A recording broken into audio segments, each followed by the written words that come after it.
For somewhere in my mind there is a painting box. I have every color there, it's true. Just lately when I look inside my painting box, I seem to pick the colors of you. In 1963, a guy called Robin Williamson and a guy called Clive Palmer got together and worked as a folk duo in the Edinburgh folk scene. A couple of years later, in 1965, they were joined by a guy called Mike Heron, who was from a rock background, and they became, at that point, the Incredible String Band. They recorded one album, which was a straight folk album, and then they kind of broke up at that point and went their separate ways, or to some extent. So Palmer left on was called the hippie trail, so overland through to Afghanistan and India. Williamson went to Morocco with his girlfriend at the time, who goes by the name of Licorice McKinkey, and Heron stayed at home and played with another band. So after a while, Williamson ran out of money and came home, but I'm somewhat not surprised that he ran out of money, because he brought home a lot of Moroccan instruments with him. And Heron and Williamson then reformed, effectively, the Incredible String Band as a duo, and they started to incorporate psychedelic influences alongside the folk stuff. They had a few member additions and changes. Williamson's girlfriend joined officially as part of the band. For example, they created a few albums, and then in 1974 they split. Meanwhile, Palmer, remember him, he went to India. He came back to the UK, he recorded an album of banjo music, worked as a woodwork teacher for a while, and then formed a succession of bands, the famous jug band, the Stockroom Five, the Temple Creatures, and then Clive's original band. And Clive's original band stuck around for a while. Roll around 1999, Williamson and Heron reformed the Incredible String Band, and not long after, Palmer rejoined them.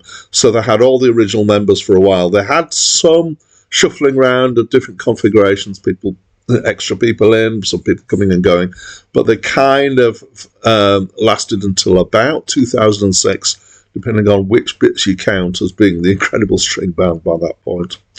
They created 12 studio albums, but they were all in their first incarnation, so none of those came after the reunion. Hi, my name's Dan. So this is the second album by the Incredible String Band, and it comes after Williamson had been to Morocco and had come back, and it's their first one that has psychedelic influences in it.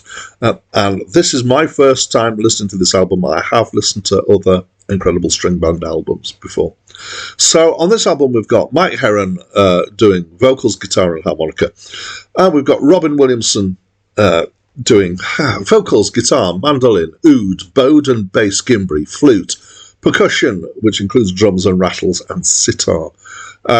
His girlfriend, Licorice McKinkey, at this point isn't an official part of the band, but she contributes vocals and percussion. There's a couple of guests who are involved on double bass and piano, and then there's an Indian musician who's created as Soma, who's playing sitar and tanpura on here.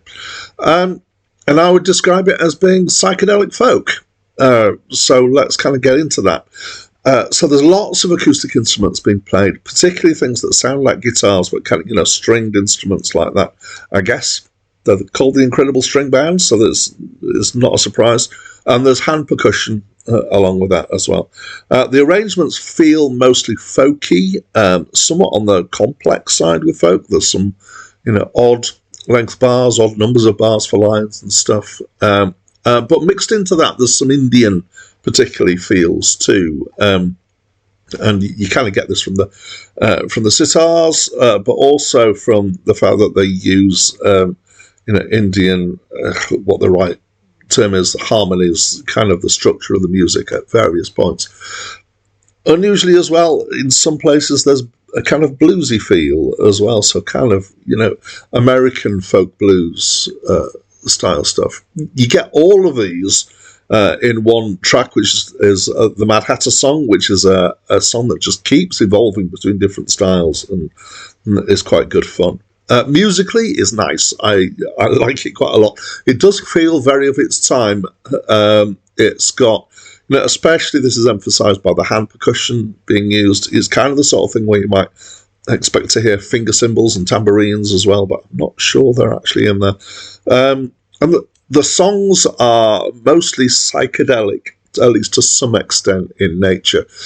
So I would describe that as being, I've got a really good phrase I wrote down here, a combination of pastoral naivety and whimsical fantasy, which basically means it's kind of like, it feels like Alice in Wonderland at times. It's kind of stuff that has this kind of innocence to it, is definitely kind of featuring nature and things like that, but also it's got a kind of fantasy feel, but it's not Lord of the Rings style fantasy. It's like, elves in your garden kind of fantasy. One of the people who's probably been the most high profile person who did songs like this was Syd Barrett of Pink Floyd. Not that these are musically particularly similar to that.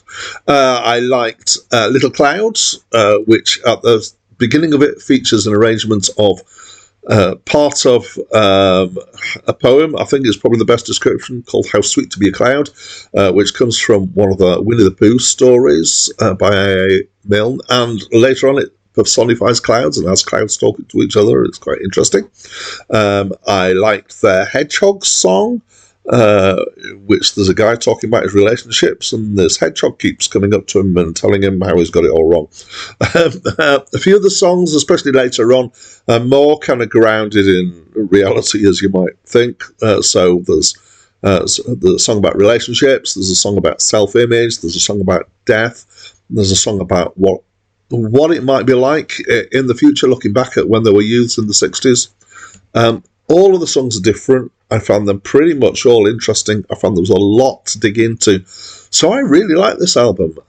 It's got some, it's thoughtful, it's got a feel of its own.